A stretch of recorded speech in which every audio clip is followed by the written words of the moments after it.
In this video, we're going to discuss a little of the thermodynamic considerations for rates. Let's think to a reaction.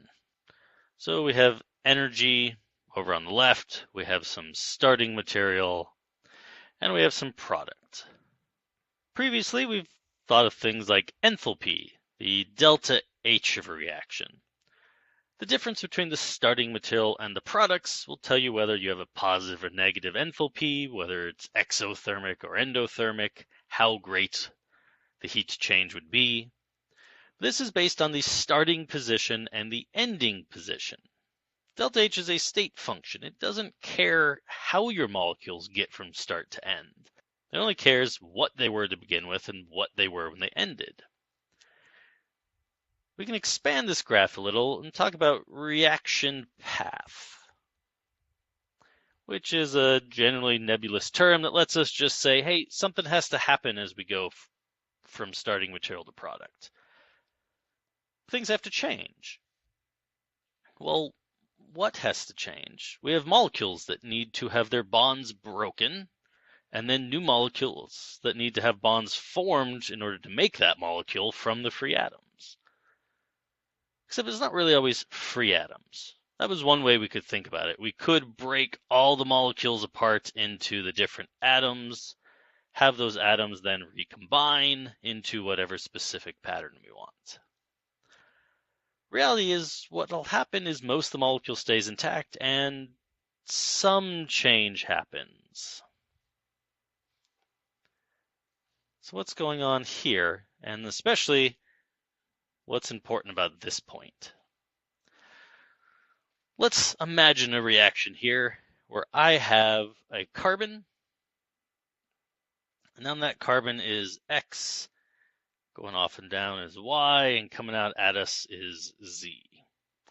And on this side is, we'll say bromine.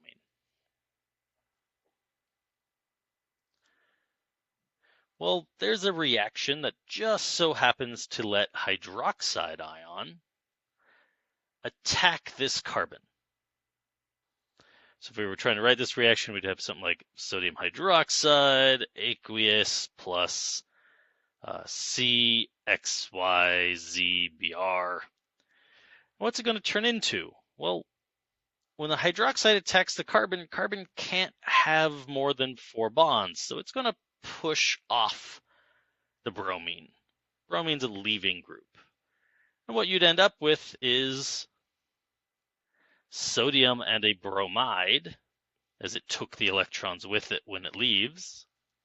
It uses the electrons from oxygen to form the new bond. And you'd have HOC and then still XYZ. What's happening here is that it's replacing. The reaction ends up having carbon X over there,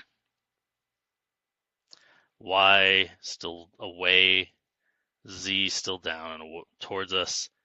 OH would be on this side, and a Br minus would have broken off. And there was a sodium sitting around somewhere. That sodium's still sitting around somewhere. This is actually an organic reaction that can happen. Hydroxide can push bromides off of carbons. To do this, though, well, we drew it a very particular way. X was kind of to the left and up above, and now it's to the right and up above. This actually pivots. It swings and sets up over on the other side.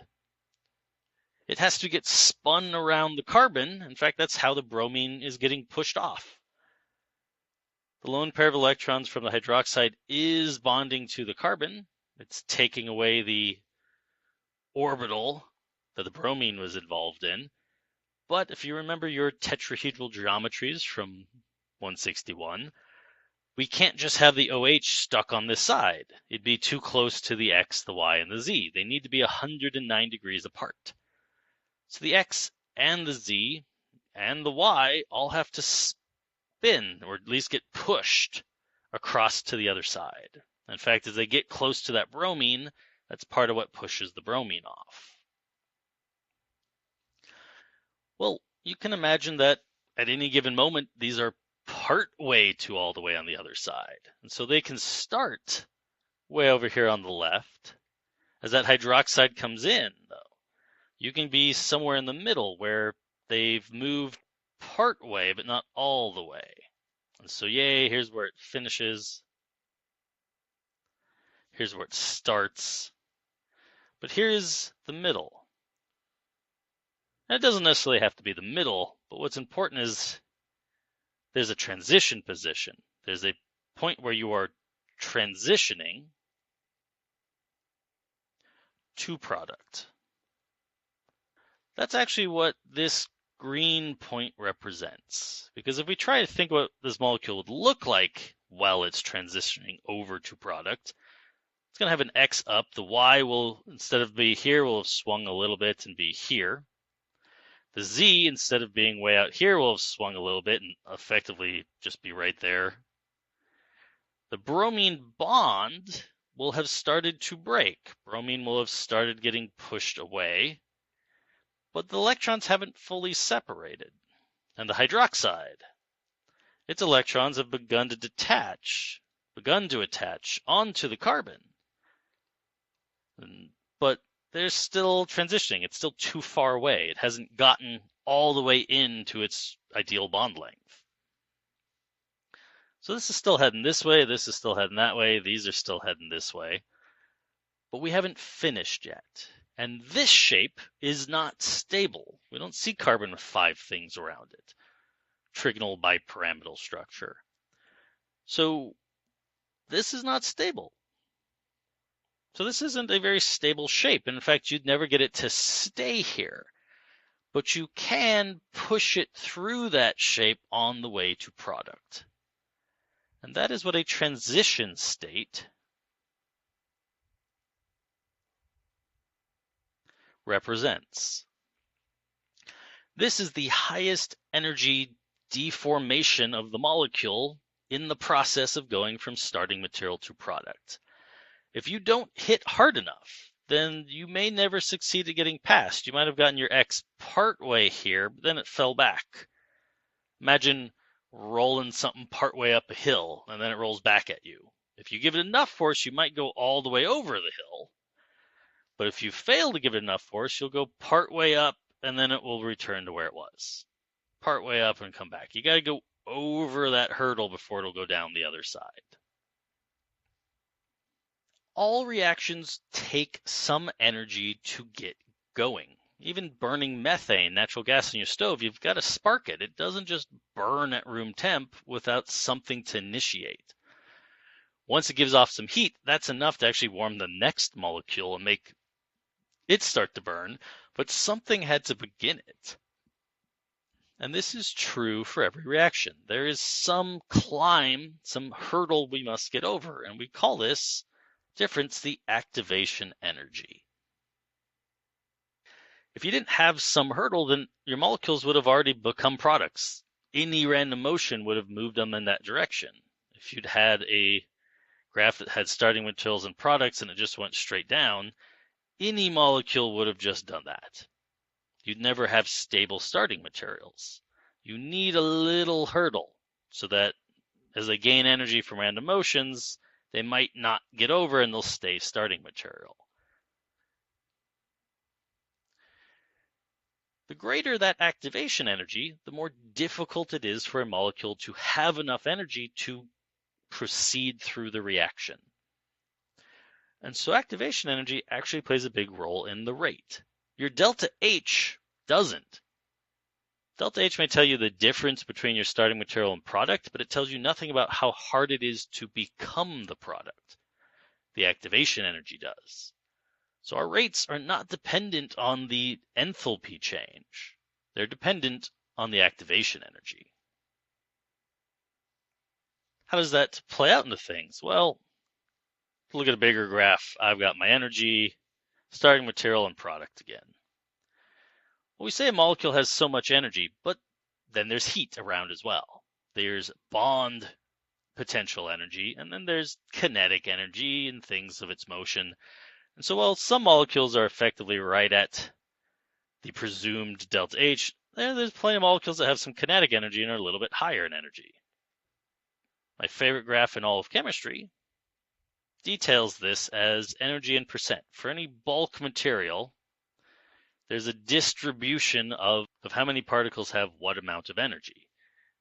Well, the activation energy can be drawn on here as saying, hey, you'd need at least this much energy to go over that hurdle.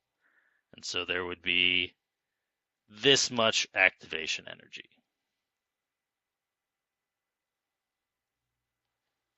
Well, some number of your particles are indeed that energetic. They're moving that fast. And so there's a few particles, just a few, that are that higher. Most particles are well lower.